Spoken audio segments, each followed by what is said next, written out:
जय सिया राम।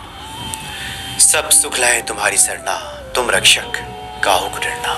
श्री हनुमान जी ऐसे हैं जो अपने भक्तों को नियमों से परे जाकर भी दे देते हैं, नियमों को बदल कर दे डालते हैं। सामान्यतः होता यह है कि जो प्रकृति का सिद्धांत है उसके तहत ही किसी को कुछ प्राप्त होता है, लेकिन हनुमान जी के भक्तों के साथ ऐसा नहीं है।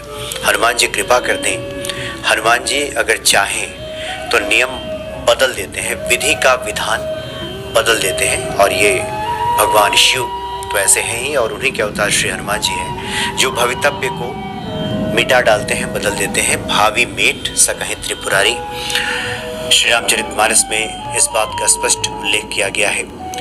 हम सभी जानते ही हैं, गोस्वामी तुलसीदास जी जब एक बार वृंदावन में गए थे और उस वक्त जब उन्होंने बांके बिहारी जी का दर्शन किया था और ये देखा था कि मधुर मधुर बांसुरी बजा रहे हैं, तो गोस्वामी तुलसीदास जी ने कहा था कि का बरनौ छवि आपकी, भले बने हो नाथ, तुलसी माथा तब नवे, धनुष वान लो हाथ। तुलसी का तो माथा तभी झुकेगा, नवेगा आपके प्रति जो छवि तुलसीदास जी के हृदय में अंकित है, हृदय में जो छवि बैठी हुई है।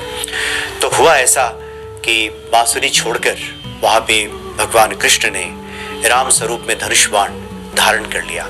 तात्पर्य यह है कि अपने भक्तों की खातिर ईश्वर कुछ भी कर डालते हैं, और आज भी ऐसा होता है। जो भी बाबा नीम करोली जी महाराज के भक्त हैं उनके साथ अक्सर ऐसा होता है। जो नियम है वो अपनी जगह पे है, सिद्धांततः जो कुछ मिलना है वो ठीक है, ब्रह्मा ने जो लिख दिया है वो भी ठीक है, प्रारब्ध है ठीक है, पुरुषार्थ कर्म अपनी जगह पे है। लेकिन बाबा जी के जो विशेष कृपा पात्र हैं, विशेष कृपा पात्रों के लिए कुछ भी मुश्किल नहीं है। बाबा जी ने ऐसा कई बार करके दिखाया है। प्रयाग में, यानी जो पहले का इलाहाबाद है, तो प्रयाग में एक स्थान है रामबाग। रामबाग में हनुमान जी का एक बड़ा ही प्रसिद्ध प्राचीन मंदिर है, बहुत प्राचीन मंदिर है। बाबा जी जब भी प्रयाग जाया करते थे तो इस मंदिर में हनुमान जी के विग्रह का दर्शन करने जाया करते थे। बड़ा प्राचीन ये मंदिर, कई बार सिद्धि माँ भी उनके साथ होती थी। एक बार की बात है कि बाबा जी गए थे वहाँ दर्शन करने के लिए, और पहले इस मंदिर के प्रथम तले पे, यानी कि ऊपरी हिस्से में श्री हनुमान जी विराजमान थे, और भक्तों को सीढ़ियाँ चढ़ के उनके दर्शन के लिए जाना पड़ता था। तो बाबा जी और सिद्धि माँ जब एक बार गए तो देखा कि एक बूढ़ी माता सीढ़ियों से चढ़ के, घुटने में दिक्कत है, परेशानी है, जा रही है दर्शन करने के लिए। तो बाबा जी ने सोचा कि कितनी कठिनाई है, हनुमान जी तो बहुत दयालु हैं, परम दयालु हैं, उनसे तो अगर कोई प्रार्थना कर दे तो सब सुन लेते हैं, किसी का संकट, किसी का कष्ट तो देख ही नहीं सकते। कितना अच्छा होता कि अगर हनुमान जी नीचे ही आ जाते।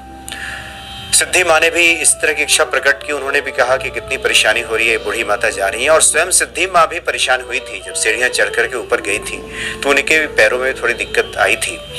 तो बाबा जी ने जब दर्शन कर लिया था तो उसके बाद जो वहाँ के कर्ता धर्ता लोग हैं, जो ट्रस्ट के लोग हैं, उनसे इस बात की चर्चा हुई थी कि जीर्ण शीर्ण मंदिर है, इसके जीर्णोद्धार की तैयारी चल रही है, तो क्यों ना हनुमान जी को नीचे ही स्थापित कर दिया जाए। लेकिन वहाँ के जो ट्रस्ट के लोग थे वो इस बात के लिए तैयार नहीं थे। उनका ये कहना था कि बहुत ही प्राचीन ये मंदिर है, और अगर इसके पुराने स्वरूप को बदला जाएगा तो ये ठीक नहीं होगा, भक्तों को भी शायद पसंद ना आए। हनुमान जी बहुत पहले से ऊपर विराजमान है, उसको कैसे उनको नीचे हम विराजित करें, और ये दुस्साहस भला कौन करेगा कि हनुमान जी जिस स्थान पे विराजित हैं उस स्थान से उनको हटाकर नीचे उनको स्थापित कर दिया जाए। तो उन लोगों ने मना कर दिया था। तो एक बार महाराज जी चर्च लेन में, और मंदिर के जो दो ट्रस्टी हैं वो आए थे, आयन मिश्रा और श्री भार्गव जी आए थे बाबा के दर्शन करने के लिए। बाबा ने उस समय भी कहा कि आप लोग ऐसा कीजिए, जीर्ण शीर्ण मंदिर है, और जब नए मंदिर का इमारत जब बनेगी, भवन बनेगा, तो उसमें हनुमान जी को आप नीचे स्थापित कर दीजिए। लेकिन उन लोगों ने भी इनकार कर दिया, बाबा जी के सामने असमर्थता जाहिर की, कहा कि बाबा ये बहुत पुराना मंदिर है, इसके स्वरूप को बदलना ठीक नहीं होगा। तो आखिरकार जो हनुमान जी के ही स्वयं प्रतिमूर्ति कहे जाते हैं, बाबा नीम करोली जी अगले दिन दर्शन करने के लिए हनुमान जी के सामने पहुंच गए, बैठ गए, हनुमान जी के सामने देखते देखते मन ही मन कुछ कहा। ऐसा लगा जैसे हनुमान जी से कुछ बातचीत वो कर रहे हैं। और उसके बाद फिर वो तो लौट गए और उसी दिन शाम को इतनी बारिश हुई, इतनी ज्यादा बारिश हुई कि वो जो हिस्सा था जहाँ पे हनुमान जी विराजित थे, वो हिस्सा पूरा का पूरा ढह करके नीचे आ गया और हनुमान जी आसन सहित आकर के नीचे विराजमान हो गए। बिल्कुल आसन उनका हिला तक नहीं। ऐसा लगा जैसे हनुमान जी स्वयं चल करके आ गए हैं या किसी ने नीचे उनको विराजित कर दिया है। किसी प्रकार से ये नहीं लगा कि भवन क्षतिग्रस्त हुआ है और हनुमान जी इस तरह से नीचे आए हैं। यानी हनुमान जी ने भक्त की पुकार सुन ली। इतने दयालु है श्री हनुमान जी। भक्त वत्सल हैं, संकट मोचन है, क्योंकि उनका ऐसा स्वभाव है। व्यक्ति जब संकटों में हो और कोई भक्त इतने कष्ट सहकर के उनका दर्शन करने जाए और भक्त सच में हृदय से उनको पुकार ले तो उसकी बात तुरंत मान लेते हैं श्री हनुमान जी। इसलिए जिन लोगों के भी जीवन में संकट है, परेशानी है, ये जो पूरा प्रसंग है बाबा नीम करोली जी महाराज का, ये स्पष्ट तौर पे हमें ये बता रहा है, स्पष्ट तौर पे संकेत दे रहा है कि एक बार हृदय से हनुमान जी से कहिए तो सही, उनको अपना बनाकर, अपना मानकर उनसे कहिए तो सही।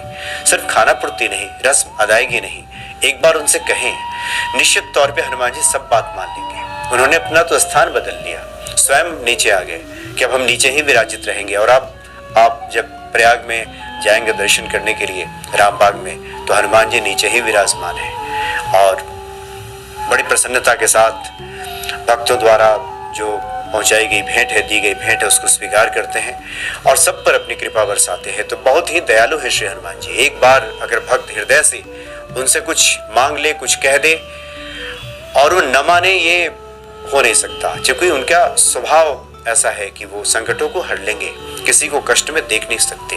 बस एक बार हनुमान जी को अपना बना लें।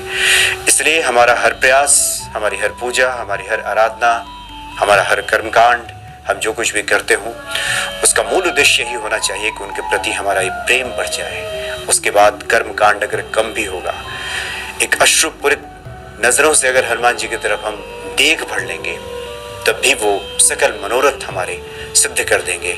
ऐसे हैं श्री हनुमान जी। जय सिया राम।